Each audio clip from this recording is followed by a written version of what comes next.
It's a pleasure and honor to be here with you this evening.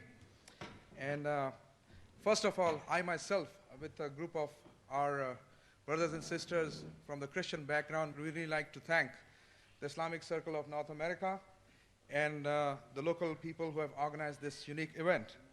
They have done a great job. They have worked very hard. And now we have come to the last moment to be here. Dr. William Campbell did his medical work in Cleveland, Ohio at Case Western Reserve University. He worked for 20 years in Morocco, where he learned Arabic. After 7 years in Tunisia, he wrote his book, Answering Dr. Maurice Bucaille. He is a convinced Christian who likes to explain the Injil or the gospel to everyone. At age 74, Dr. Campbell is retired with 10 grandchildren. And we are really thankful and we are really happy to be here with you tonight. Thank you.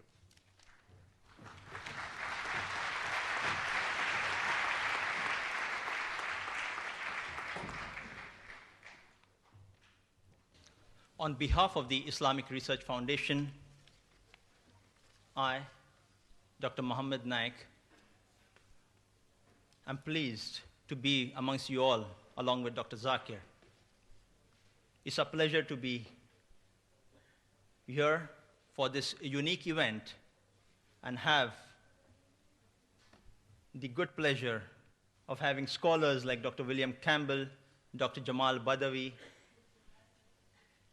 Dr. Mazakas, as well as my co-colleague, brother Dr. Samuel Naman, here with us. I, on behalf of brother Samuel and myself, present the format for the dialogue. The format, as agreed and decided fair by both our speakers, is Dr. William Campbell would first address you for 55 minutes on the topic, the Quran and the Bible in the light of science. Then Dr. Zakir Naik, at the far end, would make his presentation for 55 minutes on the same topic. This would be followed by a response session in which Dr. Campbell would respond to the matter presented by Dr. Zakir for 25 minutes, followed by Dr. Zakir too responding for 25 minutes to the matter presented by Dr. Campbell. Lastly, we would have the open question and answer session in which the audience may pose questions to each speaker alternately on the question mics provided in the auditorium. After the questions are handled, we would allow questions on index cards to be provided by volunteers in the aisles and in the order selected at random by the coordinators and the advisors to each of the speakers. Ladies and gentlemen, to address you today, Dr. William Campbell.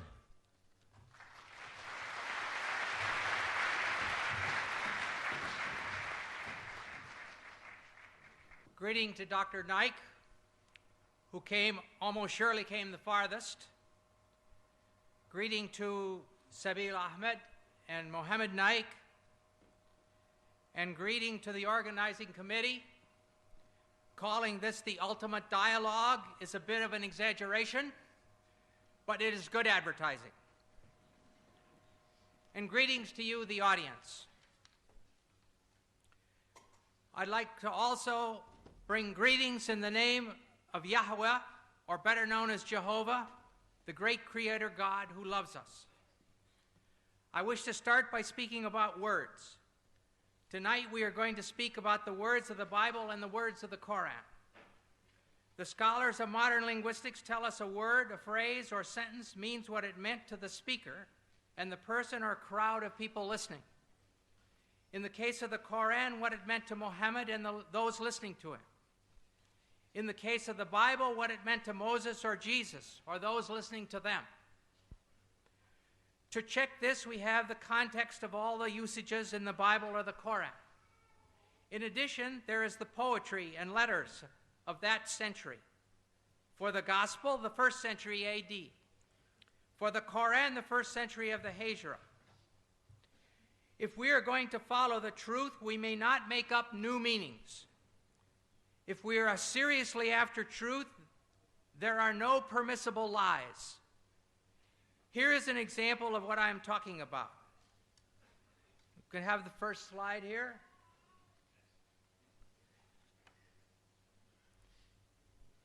This is talking about two dictionaries that I have in my home, one from 1951 and 1991.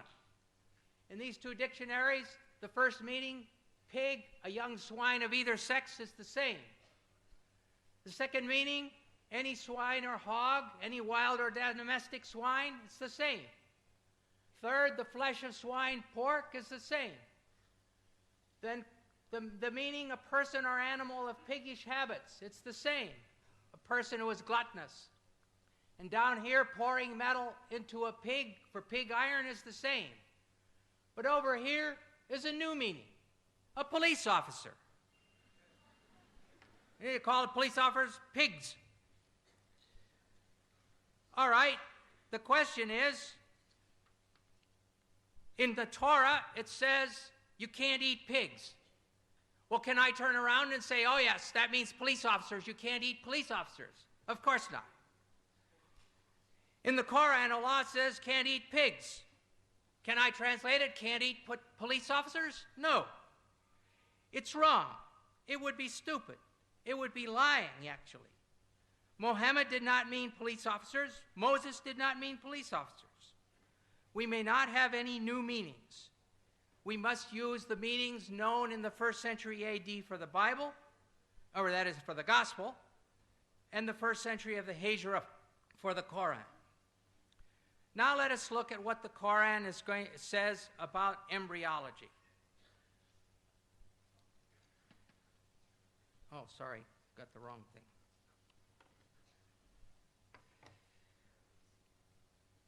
It has been said that the idea of the embryo developing through stages is a modern one, and that the Qur'an is anticipating modern embryology by depicting differing stages.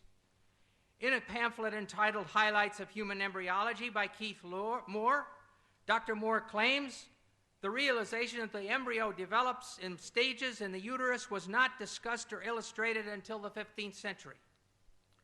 We will weigh this claim by considering the meaning of the Arabic words used by the Qur'an, and secondly, by examining the historical situation leading up to and surrounding the Qur'an. We will start by looking at the main words using the word alaka, main verses. The Arabic word alaka in the singular, or alak as the collective plural, is used 6 times. In the Surah of the Resurrection, Al-Qiyamah, 75, 35 to 39, we read, was he man, not a drop of sperm ejaculated? Then he became alaka, and God shaped and formed and made of him a pair, the male and the female. In the Surah of the Believer, Al-Mu'min, 40:67, it says, he it is who created you from dust, then from a sperm drop, then from a leech-like clot, alaka, then brings you forth as a child, that perhaps you may understand. In the Surah of the Pilgrimage, Al-Hajj 22:5, it says, O mankind, if you have doubt about the resurrection, consider that we have created you from dust, then from a drop of seed, then from a clot, alaka, then from a little lump of flesh, shapely and shapeless. And finally, the fullest treatment is in the Surah of the Believers, Al-Mu'minun, 23:12 to 14, which reads, verily, we created man from a product of wet earth, then placed him as a drop of seed in a safe lodging. Then we fashioned the drop a clot, alaka, and of the clot we fashioned a lump, and of the lump we fashioned bones, and we clothed the bones with meat. Then we produced it as another creation. And here you have the stages according to the Qur'an. Nutfa, sperm, alaka, clot, mudagha, piece of meat, adam, bones, and the 5th stage, dressing the bones with muscles. Over the last 100+ years, this word alaka has been translated as follows. There's 10 translations here. I'm not going to read them all. 3 are in French, where it says un gomo de sang, or a clot of blood. 5 versions are English, where it's either clot or leech-like clot. One version is in Indonesian, at the bottom there, Sigampal Dara, lump of or clot of blood. And the last one is Farsi, Hun Basta, a clot of blood. As every reader who has studied human reproduction will realize, there is no stage as a clot during the formation of a fetus. So this is a very major scientific problem. In the dictionaries of Wer and Abdennour, the only meanings given for alaka in this feminine singular are clot and leech. And in North Africa, both of these meanings are still used. Many patients have come to me to ask for a clot to be removed from their throat. And many women have come to me and told me their period didn't come. When I say, I'm sorry, I can't give you medicine to bring your period because I believe that's a baby, they would say, Mazel dim, it's still blood.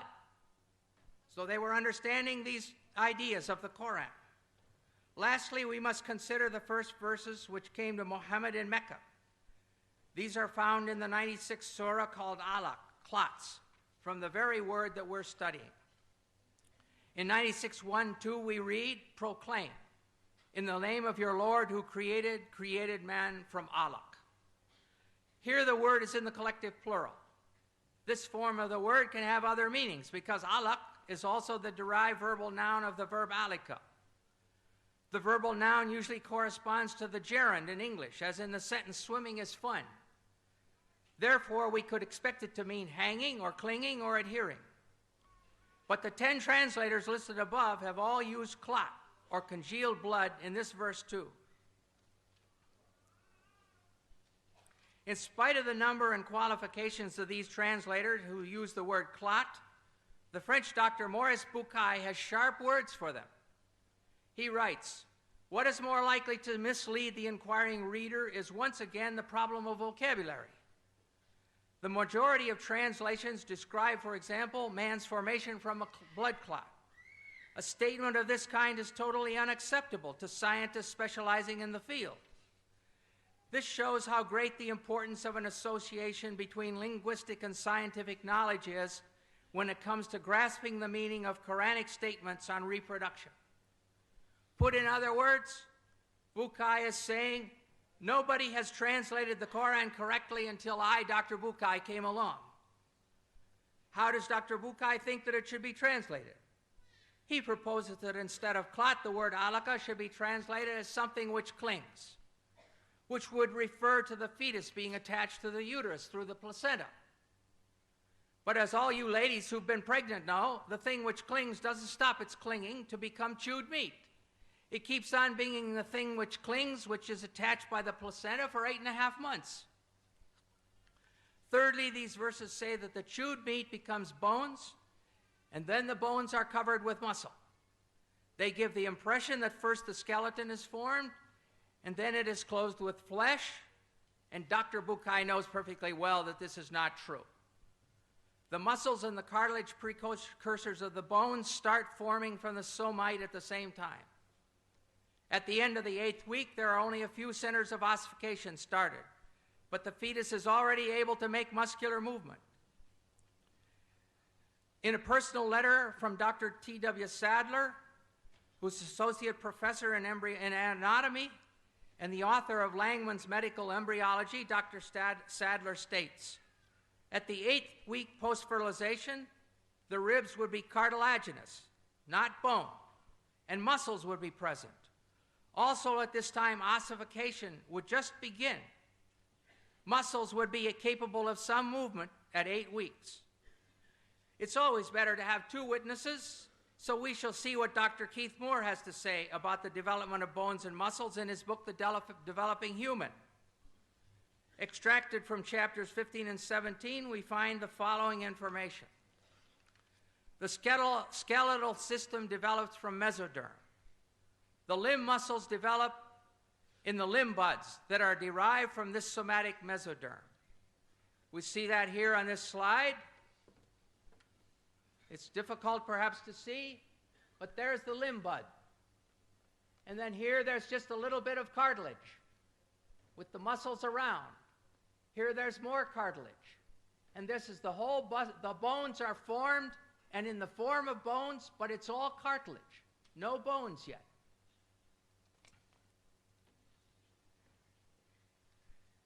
This second slide shows how it forms. Here's the cartilage. Now, just the bone looks like cartilage. And then it starts to have some calcium deposited. And then it starts to have ossification and bone formed.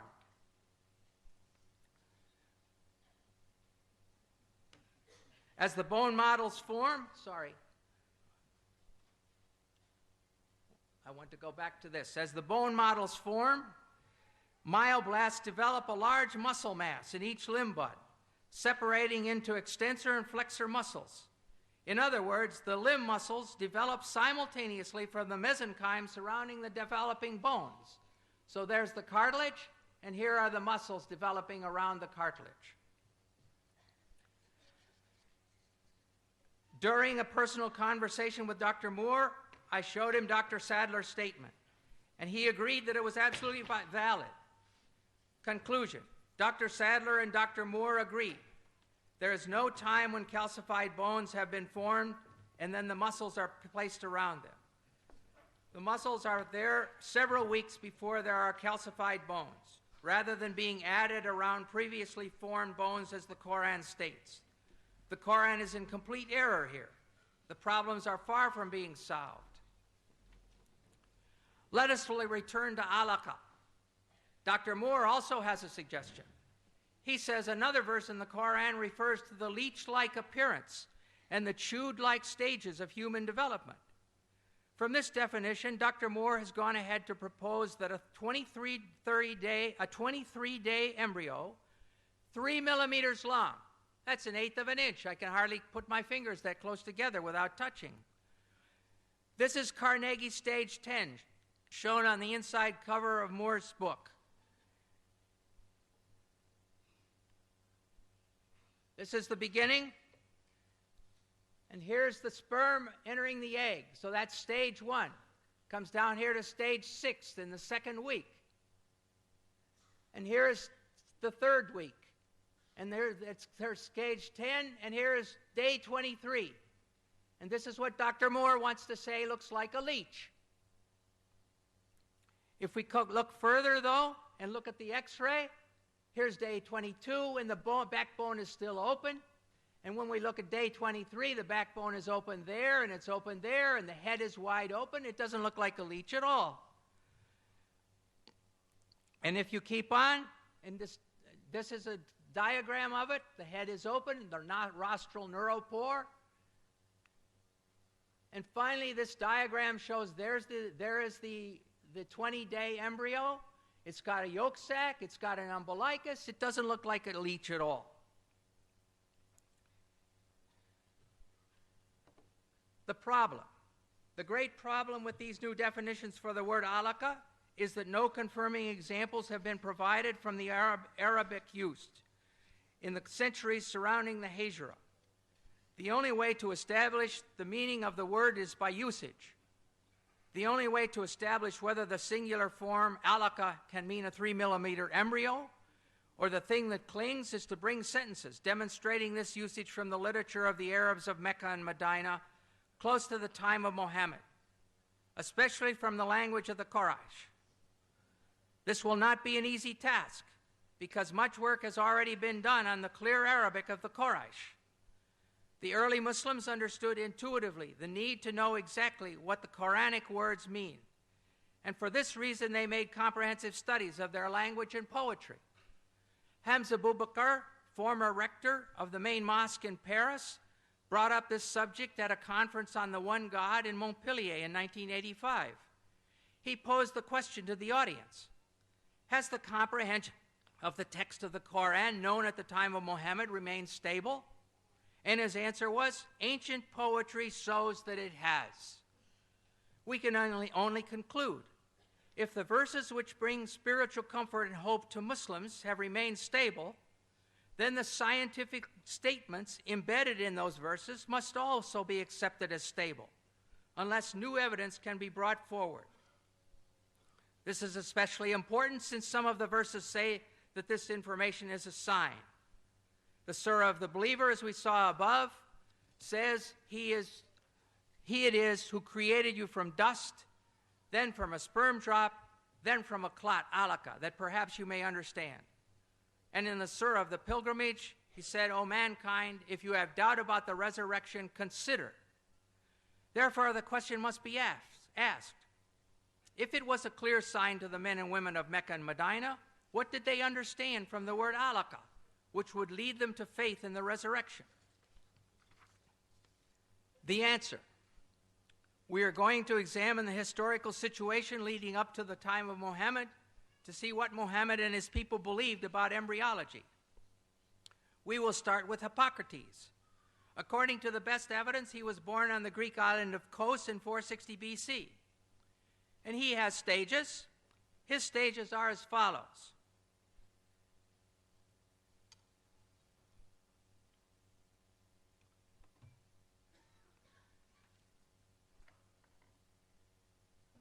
The sperm is a product which comes from the whole body of each parent.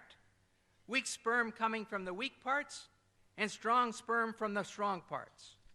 Then he goes ahead and talks about the coagulation of the mother's blood. The seed, embryo, then is contained in a membrane. Moreover, it grows because of its mother's blood, which descends to the womb. For once a woman conceives, she ceases to menstruate. Then about flesh, he says at this stage, with the descent and coagulation of the mother's blood, flesh begins to be formed with the umbilicus. And lastly, bones, he says, as the flesh grows, it is formed into distinct members by breath. The bones grow hard and send out branches like a tree. Next, we will look at Aristotle. In his book on the generation of animals, sometime about 350 BC, he gives his stages of embryology. And he talks about first semen and menstrual blood, or catamenia. In this section, Aristotle speaks of the male semen as being in a pure state. It follows that what the female would contribute to the semen of the male would be material for the semen to work on. In other words, the semen clots the menstrual blood. Then he goes to flesh. He says nature forms this from the purest material, the flesh. And from the residue thereof it forms bones. And lastly, around the flesh, around the bones, and attached to them by thin fibrous bands, grow the fleshly parts. Clearly, the Qur'an follows this exactly. Sperm clotting the menstrual blood, which forms meat, then the bones are formed, and lastly, around about the bones, grow the fleshly parts.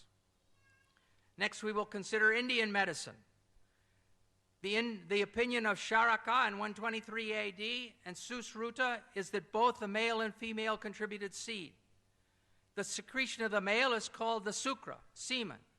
The secretion of the woman is called artava or sanita, blood, and it is derived from the blood by way of food, by way of blood.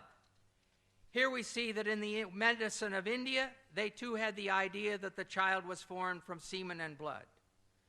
Now we shall look at Galen. Galen was born in 131 AD in Pergamum, modern Bergama in Turkey. Galen says on semen, the substance from which the fetus is formed is not merely menstrual blood, as Aristotle maintained, but menstrual blood plus the two semens. The Qur'an agrees with Galen here when it says in Surah 76:2, we created man from a drop of mingled sperm. Now we'll look at the Galen stages. Galen also taught that the embryo developed in stages. The first is that in which the form of the semen prevails. The next stage is when it has been filled with blood, and heart and brain and liver are still unarticulated and unshaped. This is the period that Hippocrates called fetus. The Quranic Surah 22:5 reflects this saying. Then out of a morsel of flesh, partly formed and partly unformed. And now the third period of gestation has come. Thus nature caused flesh to grow on and around all the bones. We saw above that the Qur'an agrees with this. in Surah 23:14, where it says, "And we clothe the bones with meat." The fourth and final period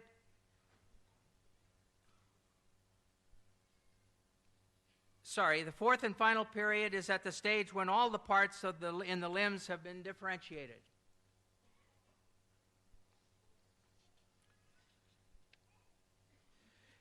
Galen was so important in medicine that just about the time of the Hijra, 4 leading medical men in Alexandria, Egypt, decided to form a medical school, using 16 books of Galen as the basis of the studies. This continued up to and including the 13th century. We must now ask ourselves, what was the political, economic, and medical situation in Arabia at the time of Muhammad? From the Hadramaut in Yemen, the caravans of the spice trade passed north through Mecca and Medina and then reached into all of Europe. In North Arabia, in about 500 AD, the Ghassanids took over, and by 528, they controlled the Syrian desert over to the outskirts of Medina. Syriac, a form of Aramaic related to Arabic, was their official language. As early as 463, the Jews translated the Torah and Old Testament from Hebrew into Syriac. The British Museum has a copy. This made it available to the Ghassan, who were Christians, and to the Jewish tribes in Arabia. During this time, Sergius al-Rasini, who died in Constantinople in 536, one of the earliest and greatest translators from Greek into Syriac, translated various works on medicine, including 26 works of Galen. This made them available in the kingdom of Khosrow I in Persia and to the Ghassan tribe, whose influence extended to the outskirts of Medina. Khosrow I, Arabic Kisra, king of Persia, was known as Khosrow the Great. His troops conquered areas as far away as Yemen, and he also loved learning and started several schools. The school of Jundi-Shapur became, during Khosrow I's long reign of 48 years, the greatest intellectual center of the time. Within its walls, Greek, Jewish, Nestorian, Persian, and Hindu thought and experience were freely exchanged. Teaching was done largely in Syriac, from Syriac translations of Greek texts. This meant that Aristotle, Hippocrates, and Galen were readily available when the medical school at Jundi-Shapur was operating during his reign. The next step was that the conquering Arabs compelled the Nestorians to translate their Syriac texts of Greek medicine into Arabic. The translation from Syriac to Arabic was easy, as the two languages had the same grammar. Concerning the local medical situation during Muhammad's life, we know there were physicians living in Arabia during this period.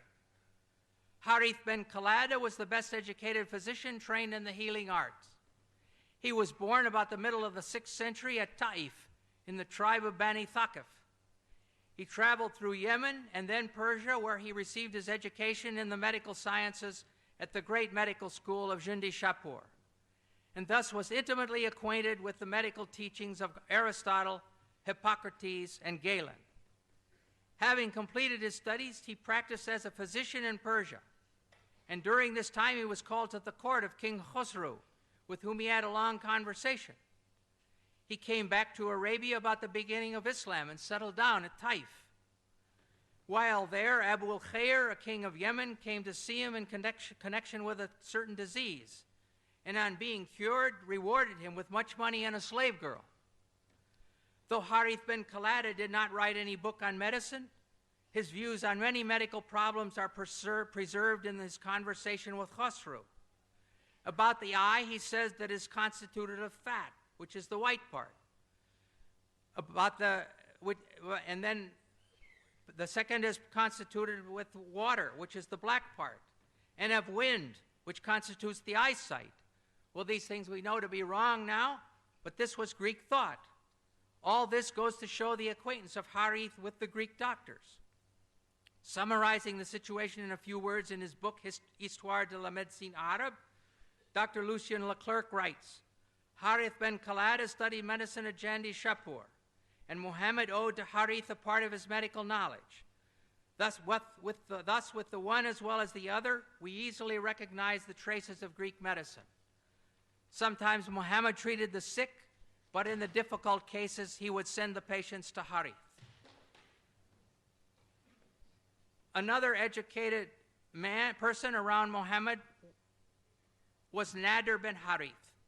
Not related to the doctor, he was a Qurayshite and cousin of Muhammad, and had also visited the court of Khosrow. He had learned Persian and music, which he introduced among the Quraysh at Mecca. However, he was not sympathetic to Muhammad, mocking some of the stories in the Qur'an. Muhammad never forgave him for this, and when he was taken prisoner at the Battle of Badr, he caused him to be put to death. In summary, we see that 1, Arabs living in Mecca and Medina in 600 had political and economic relations with people from Ethiopia, Yemen, Persia, and Byzantine. A cousin of Muhammad knew Persian well enough to do his musical studies in it. 3, the Ghassan tribe, which ruled the Syrian desert over to the gates of Medina, used Syriac, one of the main languages used to teach medicine in Jundi Shapur, as their official language. An ill king of Yemen came to Taif to consult the physician Harith ben Qalada, who had been trained where? At Jundi Shapur, the best medical school in that world, and to whom Muhammad sometimes sent patients. 5, during Muhammad's lifetime, a new medical school was established in Alexandria, using the 16 books of Galen as their texts. This all shows that there was ample opportunity for Muhammad and the people around him to have heard of the embryological theories of Aristotle, Hippocrates, and Galen when they went to seek treatment from Harith ben Qalada and other local doctors. Thus, when the Qur'an says in the late Meccan Surah of the Believer, 40:67, "He it is who created you from dust, then from a sperm drop, then from a leech-like clot, that perhaps you may understand." And then in the Surah of the Pilgrimage, "O mankind, if you have doubt about the resurrection, consider what we have created, that we have created you from dust. It is correct for us to ask again, what were they to understand? What were they to consider?" And here are the Quranic stages again. Nutfa, sperm; alaka, clot; mudagha, piece of meat; adam, bones; and 5, dressing the bones with muscles. The answer is very clear. They were understanding and considering that which was common knowledge, the embryological stages as taught by the Greek physicians. I don't mean that Muhammad's listeners all knew the names of the Greek physicians, but they knew the embryological stages of the Greek physicians.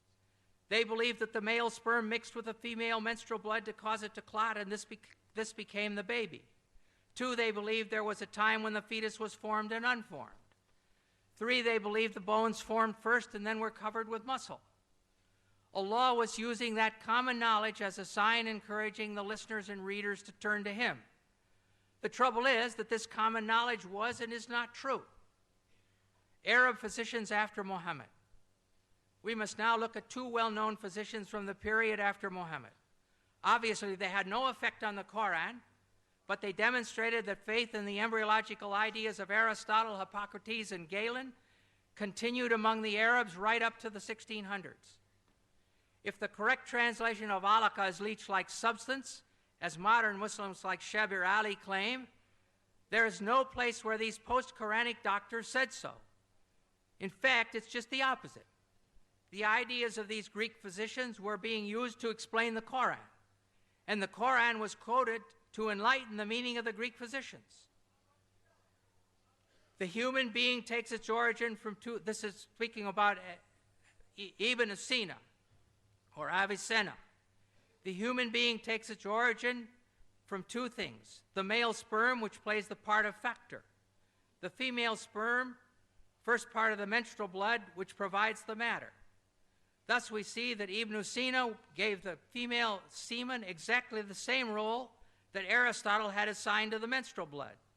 It is difficult to overstate the importance of Ibn Sina as a scientific and philosophical authority for the pre-modern Europeans.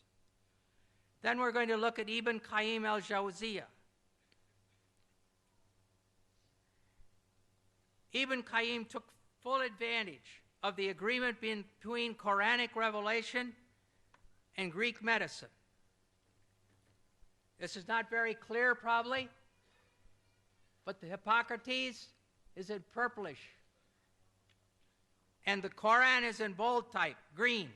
And the Hadith is in purple. And commentaries are in red. And his own thoughts in sort of a blue-green. So it starts out, he says, Hippocrates said in the 3rd chapter of Kitab al-Jinnah, the semen is contained in a membrane, and it grows because of the blood of its mother, which descends to the womb. Some membranes are formed at the beginning, others after the 2nd month, and others in the 3rd month. And this phrase about the blood descending to the womb, we saw it when we looked at Hippocrates' slide. That is why God said, here the Qur'an is mentioned, He creates you in the womb of your mothers, by one formation after another in 3 darknesses. That's Qur'an 39:6. Then he gives his own ideas. Since each of these membranes has its own darkness, when God mentioned the stages of creation and transformation from one state to another, he also mentioned the darknesses of the membranes. Most commentators explain, and here are the words of the commentators, it is the darkness of the belly, and the darkness of the womb, and the darkness of the placenta. In a second example, we read, Hippocrates said, the mouth opens up spontaneously, and the nose and ears are formed from the flesh. The ears are opened, and the eyes, which are filled with a clear liquid. The prophet used to say, I worship him who made my face and formed it and opened my hearing and eyesight, and so forth. Here we look at Hippocrates again, and there in the 2nd stage is the same thing we just read. Ibn al-Qayyim is quoting Hippocrates and speaks of the mother's blood descends around the membrane. He could do this, as we have seen, because the educated people of Muhammad's time were familiar with Greek medicine. However, what is important for us here today to realize is that there is no place where the Qur'an corrected Greek medicine. There is no place where Ibn Qayyim was shouting, hey, you guys, you've got this all wrong. The correct meaning of alaka is that which clings or leech-like substance. On the contrary, Ibn Qayyim was demonstrating the agreement between the Qur'an and the Greek medicine, their agreement in error. A final witness is the commentary of Baydawi in 1200 AD. Here we have the commentary, we have the Qur'an here, and we have his commentary, and here it's been translated, and he says, then from alaka, a piece of solid blood is his explanation of alaka. Alaka is underlined, that's from the Qur'an. And here's his explanation, a piece of solid blood. Then he goes on, then from a piece of meat from the Qur'an. A piece of meat originally as much as can be chewed, and so forth.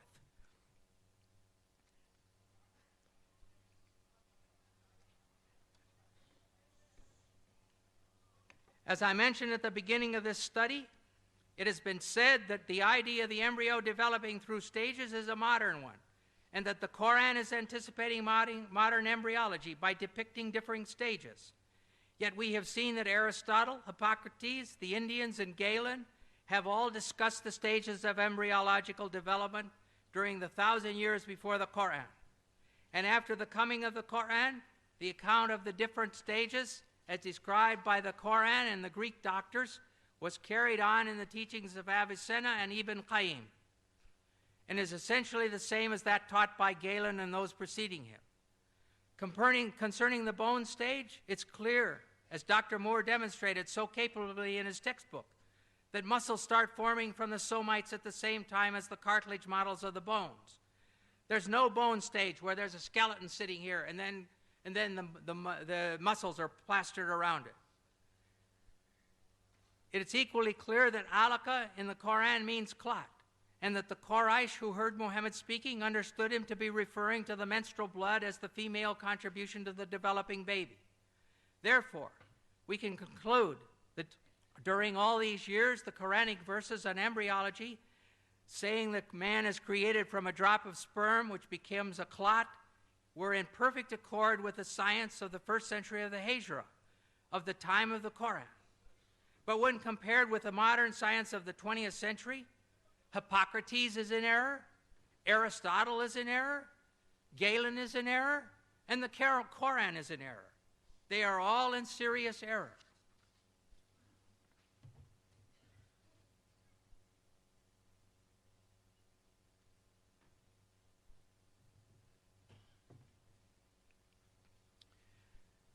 Now we're going to look at a little bit about moonlight. Does the Qur'an state that the moon gives off reflected light from the sun? Before this was common knowledge.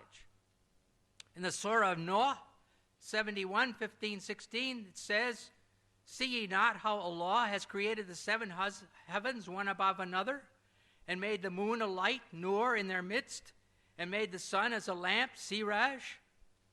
The moon is called a light, Arabic nur, and the sun a lamp, siraj.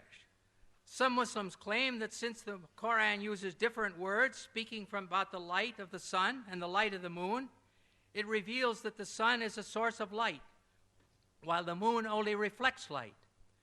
This claim is implied very strongly by Shabir Ali in his booklet Science in the Qur'an, and stated clearly by Dr. Zakir Naik in his video, "Is the Qur'an God's word?" as you will now see clearly.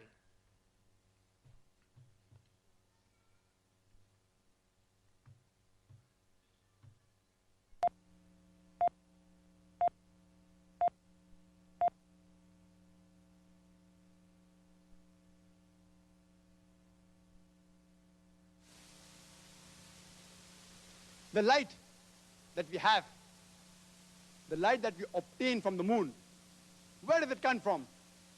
So he will tell me that previously we thought that the light of the moon was its own light. But today, after science has advanced, we have come to know that the light of the moon is not its own light, but it's a reflected light of the sun. I will ask him a question. That it is mentioned in this Qur'an, in Surah Al-Furqan, chapter number 25, verse number 61. "Blessed is he who has created the constellations and placed therein a lamp and a moon, which has reflected light." The Arabic word for moon is qamar, and the light described there is munir, which is borrowed light, or nur, which is a reflection of light. The Qur'an mentions that the light of the moon is reflected light. You say you discovered it today. How come it's mentioned in the Quran 1400 years ago? He will pause for a time. He won't reply immediately, and then may say, maybe it's a fluke. I don't argue with him. For sake. Near the end of the video, we heard Dr. Naik explain the Arabic word for moon is qamar, and the light described there is munir, which is borrowed light, or nur, which is a reflection of light. Please do not forget what he said. Munir is borrowed light, and nur is reflected light. Not only is this claimed to be a statement in keeping with scientific truth, but it is also claimed to be scientifically miraculous, since this was supposedly only discovered relatively recently. It is correct that the moon does not emit its own light, but only reflects the light of the sun. But this was known already almost 1,000 years before Muhammad.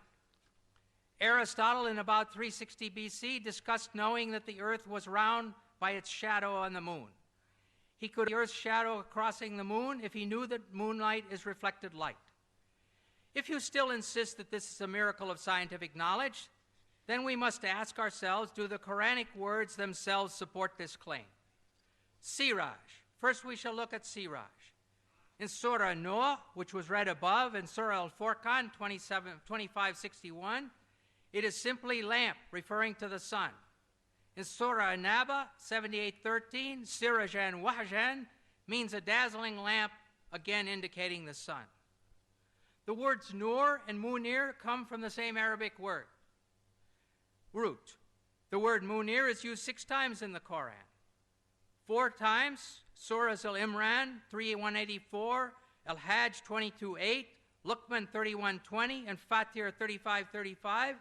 It is the phrase Kitab al-Munir, which Yusuf Ali translate as a book of enlightenment, and Pickthall uses the scripture-giving light.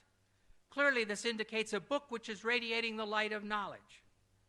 Nothing about reflection. Nur. It says in Surah Noah 71:16 and Yunus 10:5 that Allah made the moon a light. Thus we find that the Quran says that the moon is a light, and it never says that the moon reflects light. Moreover, in other verses, the Qur'an says that Allah is a nur, a light. Surah An-Nur 24:35, one of the most beautiful passages in the Qur'an, reads, Allah is the light, nur of the heavens and the earth.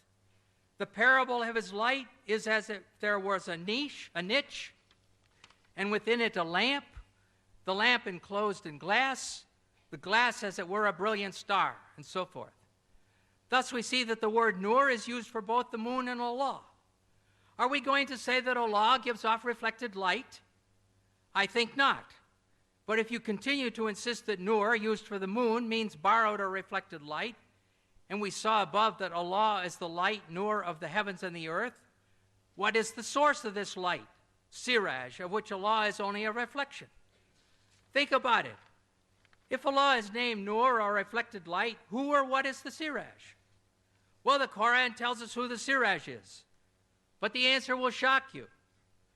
In Surah Al-Ahzab 33, 45, 46, we find, O Prophet, truly we have sent thee as a witness, a bearer of glad tidings and a warner, and as a lamp spreading light. Here it says that Muhammad is the lamp spreading light. In Arabic it is wasirajan muniran. Linguistically and spiritually, this is the end of the discussion. Linguistically, siraj and the adjective munir are used together for the same shining thing, the person Muhammad. It's clear munir does not mean reflected light in this verse or in any other verse. It means shining. The people of Muhammad's time understood that the moon was shining, and they were right. Just as the people of Moses' time understood that the sun was the greater light and the moon the lesser light, and they were right. But if you insist that the Arabic words nur and munir mean reflected light, then based on the use of these words in the Qur'an, Muhammad is like the sun and Allah is like the moon. Does Dr. Naik really want to say that Muhammad is the source of light and Allah is only his reflection? Why are these so-called scientific claims made which no Muslim can support if he makes a serious study of his own Qur'an? In a dialogue like tonight, it makes honest discussion very difficult, almost impossible. Let us go on and look at the water cycle. Some Muslim authors claim that the Qur'an shows pre-scientific knowledge of water cycle. What is the water cycle? Here in this slide, you see 4 steps. The first step is evaporation. The water evaporates from the seas and the earth. Second step, it becomes clouds. Third step, it gives rain. And fourth, this rain causes the plants to grow.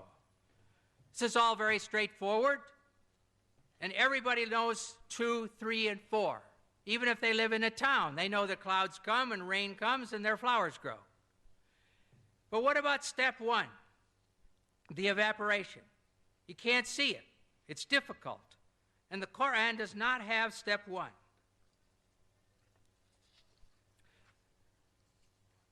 Now we're going to look at a prophet from the Bible, a prophet from 700 BC, Prophet Amos, and he writes, "He who made the Pleiades and Orion, who turns blackness into dawn and darkens day into night, and then who calls for the waters of the sea," stage 1, and pours them out over the face of the land, stage 3.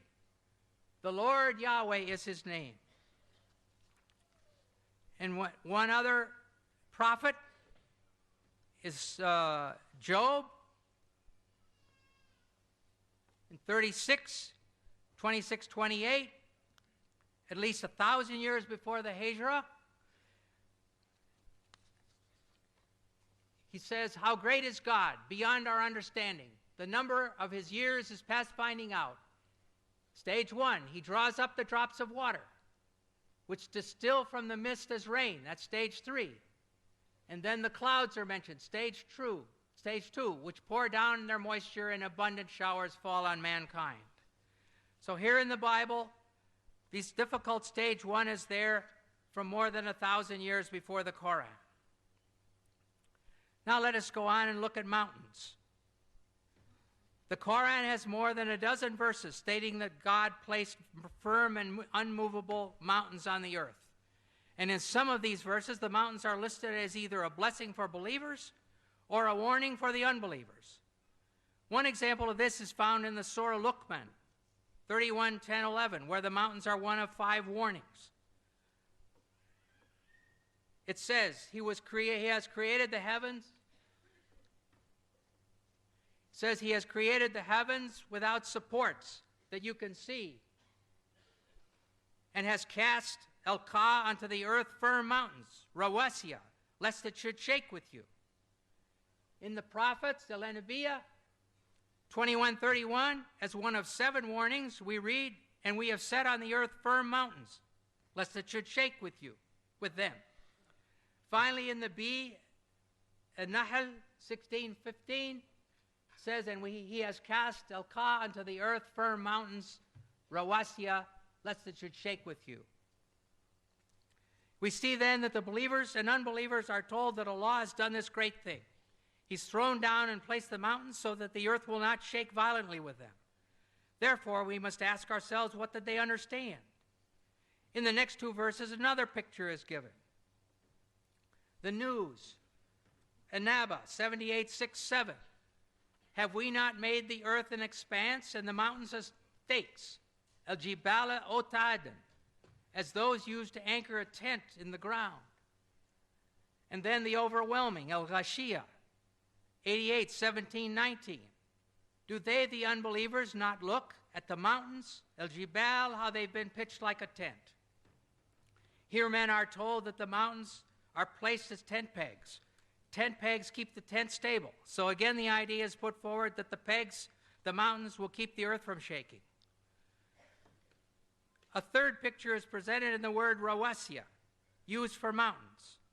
This word comes from the Arabic root arsa, and the same root is used for the Arabic word for anchor. To throw out or cast the anchor is alqa al-mirsa. So instead of cast the anchor to keep the ship from moving, we have cast the mountains to keep the earth from shaking. From these pictures, it is clear that Muhammad's followers understood that the mountains were thrown down like tent pegs to keep a tent in place, like an anchor to hold a ship in place, to stop the earth from moving, i.e. limit earthquakes. But in fact, this is false. The forming of mountains causes earthquakes. Therefore, these verses present a definite problem. Dr. Maurice Bucaille recognized this and discussed them in his book, The Bible, the Qu'ran and Science. After quoting the above verses about mountains, he says, modern geologists describe the folds in the earth as giving foundation to the mountains, and the stability of the earth's crust results from this phenomenon of these folds. When asked about this, Professor of Geology Dr. David A. Young says, while it is true that many mountain ranges are composed of folded rock, and the folds may be of large scale, it's not true that the folds render the crust stable. The very existence of the folds is evidence of instability in the crust. In other words, mountains don't keep the earth from shaking. Their formation caused and still causes the surface of the earth to shake. Geological theories at the present time propose that the hardened crust of the earth is made of sections or plates, which slowly move in relation to each other. Sometimes the plates separate, like North and South America separating from Europe and Asia, and Europe and South Africa. And sometimes they go together, and they slide next to each other, and they bump into each other. And then they cause earthquakes. An example of this time of mountain formation is found in the Middle East, where the migration of Arabia toward Iran has resulted in the Zagros range in Iran. In many parts of the world, as one travels along the roads, one sees a hillside where the sandstone layers, which were horizontal when they were deposited, are now sticking up at angles.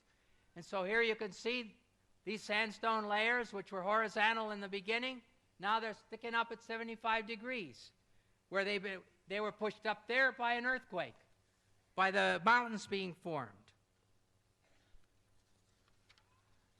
Sometimes the plates get caught on each other and stop sliding. During this period, great forces are built up. When the forces of friction are overcome, the piece of plate that was stuck lurches forward, causing the shock wave of a thrust quake. And all of a sudden it goes thunk like this. In a recent earthquake, it was calculated that the Cocos plate in Mexico suddenly jumped forward 3 meters.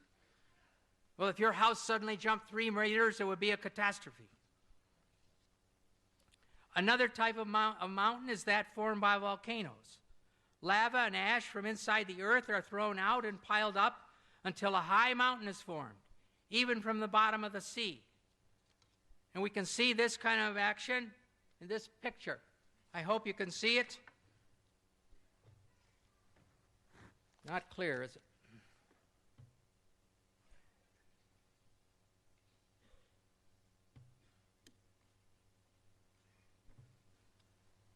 The ocean crust is right here, and the continental crust is there, and the oceanic crust is going down under the continental crust, and mountains have been formed here.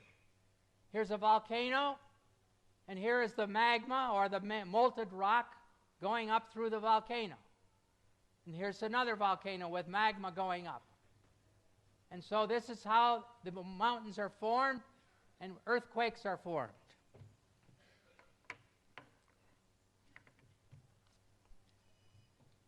In the case of some igneous mountains, molten rock intrudes into the throat of a volcano's opening and cools, form a relatively dense intrusion, which extends below the surface of the earth.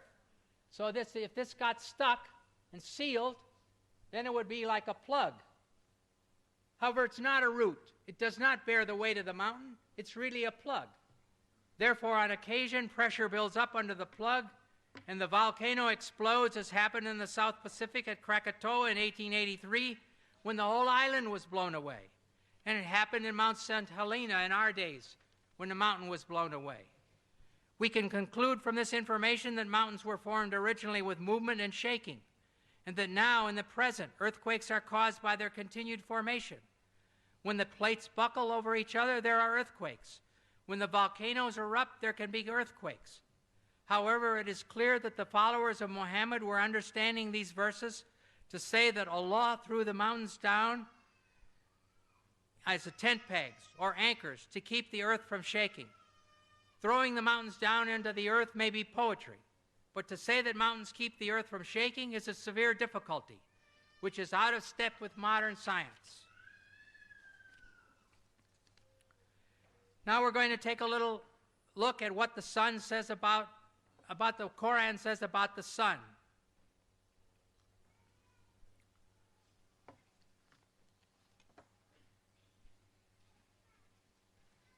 In the Surah of the Kahf, 1886, it says, until when Zul Qarnayn, that's Alexander the Great, reached the setting of the sun, he found it set in a spring of murky water. I'm sorry. In 20th century science, the sun does not set in a spring of murky water.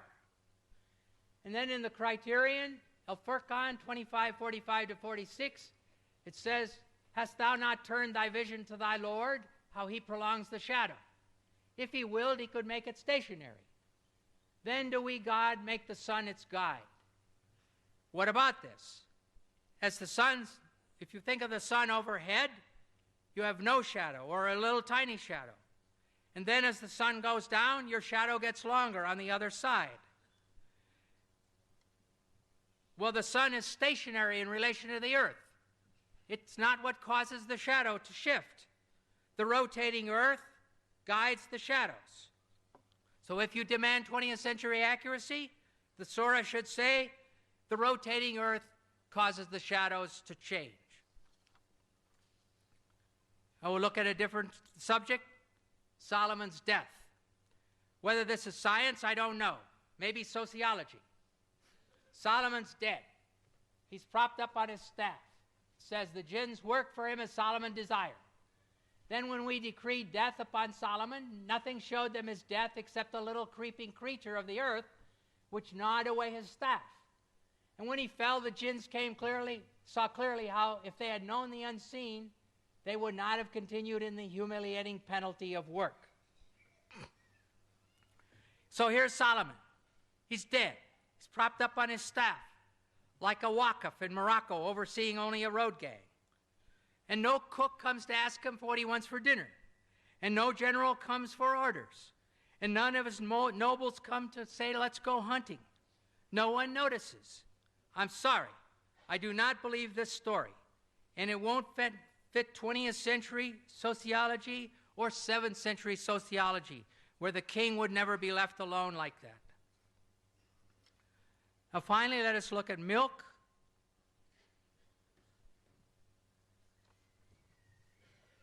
It says in the Surah of the Bee, An-Nahl 1666, we pour out to you from what is within their cattle, in their abdomen, the cattle's abdomen, between excretions and blood, milk, pure and agreeable to the drinkers. The abdomen where the intestines are, in 20th century medical science, the abdomen where intestines are is where the intestines are. The mammary glands are under the skin. In humans, they're under the skin here. In cattle, they're under the skin between the legs. No connection. There's no connection between the breasts and the intestines and their feces in any way. Feces, though in the body, it really is outside of the animal. Animal's finished with it. It's not connected to milk or to anything else. And finally, we're going to look at communities.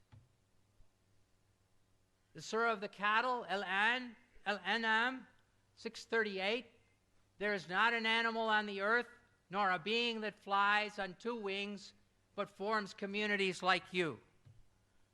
Speaks about no animal on earth, not a being that flies. And then it says that every one of them is communities like you, and I assume that the Qur'an is speaking about we humans. Well, in some spiders, when they finish mating, the mother eats the father. Well, I'm glad that my wife didn't eat me. Even in bees, the extra male drones are thrown out to die. Well, I'm glad also that after we had 4 children, that my wife didn't push me out of the house, too. Finally, the lions. When a lion gets old, a male lion gets old, a young lion comes along and drives him away from his own wives. And the young lion takes over the wives. But what he does with the cubs of the old lion, he kills them all. So I do not think that this sentence is true. All of the communities and all of the animals do not live in communities like us. In conclusion, it is clear that the Qur'an has many scientific errors. As a generality, the Qur'an mirrors and reflects the science of its time, the science of the 7th century AD. We came here to seek truth. I've done my best to present valid information. If you want to see all the references, my book, The Qur'an and the Bible in the Light of History and Science, is for sale outside that door at a bargain price tonight. May the God of all truth guide you. Thank you.